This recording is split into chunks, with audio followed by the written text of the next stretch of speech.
Success without fulfillment is the ultimate failure. The ultimate failure. Because if you go at something and you fail and you're an achiever, you don't fail. You go, I learned something, I'll just try something else. Right. I'm going to still get there. But when you succeed and you're not happy, you're technically screwed. Right. I ask people, how many love Robin Williams? Everybody raising all around the world, right? He made people laugh. People were touched by him. So how good was he at the science of achievement? I mean, he wanted to be a great comedian and make the whole world laugh. He did. He wanted to have his own TV show. He did. He wanted the #1 show. He did it. He wanted to make movies. He did. He wanted to have an Academy Award for not being funny, dramatic, and he did it. Right? He did it. Yeah. He said he wanted a beautiful family. He achieved everything, and he hung himself. That's crazy. And I know recently someone saying, well, you know, he had dementia. He had drug abuse. He had alcohol abuse most of his life because he made everybody happy but whom? Himself. That's the ultimate failure. So if I had no other message to offer your viewers, and you let me give it to them right now, I'll tell you what I believe.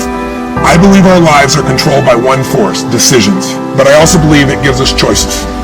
And the decisions we make control us much more than the conditions we meet. It's not the conditions, it's your decisions. Decisions of what to believe, decisions what to do, decisions what to give.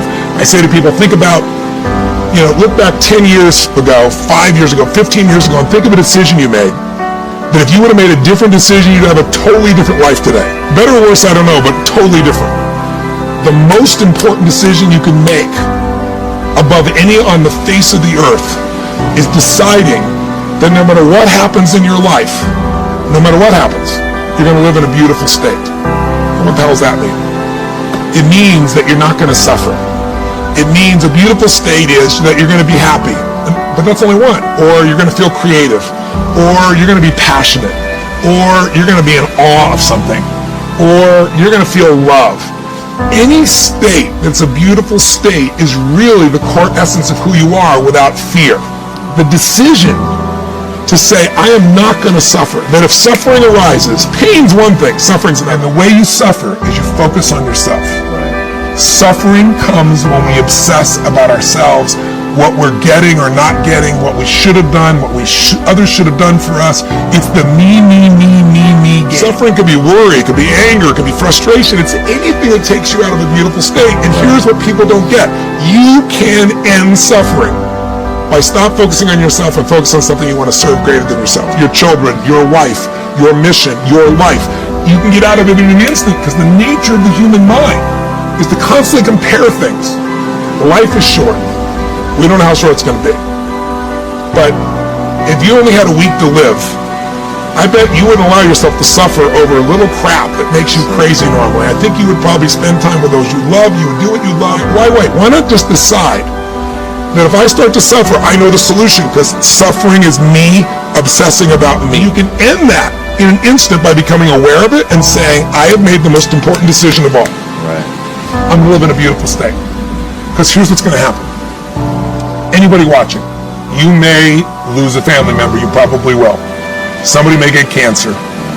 Your business the government might change the rules. They might change things radically that you can't even do anything about it. You might go bankrupt. You might get divorced. I'm not saying anybody will, but no one knows what's going to really happen in your life. Life's full of uncertainty, but here's what you can know.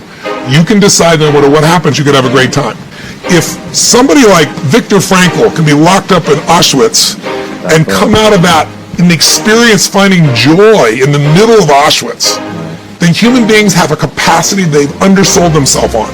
We think that the outside world determines how we feel. If people have to behave a certain way, if your husband or your wife or your kids or your coworkers or whoever, your boss, has to behave a certain way for you to be happy, and if they don't, you're unhappy, then you're always going to be unhappy, because the more people around you, the more they're going to change that, because they're all human, right? And if you have to be a certain way to be happy, you're going to violate it too. So my invitation is, as great as it is to achieve, more important to enjoy. And if you can enjoy every moment in that state, when you're feeling loving and playful and passionate and curious and awe, you treat other people 100 times better than when you're feeling frustrated, pissed off, overwhelmed, worried, stressed, or feeling sorry for yourself. You're going to be a better parent, you're going to be a better lover, you're going to be a better business person, you're going to have a better life. So my soliloquy is, decide. Decide today. And actually say, what if I cut it off? What if I said, I'm not willing to settle and I'm just going to live in a beautiful state? Doesn't mean you won't feel bad. It doesn't mean you won't stay there. You instantly change it. But what the hell is success? It's hitting an expectation. And I always tell people, man, trade your expectations for appreciation, and it's a whole new world instantly. You can appreciate this moment. If you can't find ecstasy in this moment, in a conversation with a friend, looking in your wife's eyes, being with your children, going on a run, if you can't find ecstasy now, I'm here to tell you, more money, more people, more love, more business, more anything is not going to give you more ecstasy. If you can't do it here now, you're not going to do it there when you got more. So why not do it now and have a rich life right now? I tell people, money, that's one thing. Like having financial abundance, there's skills. That's a science. But wealth, it's a decision.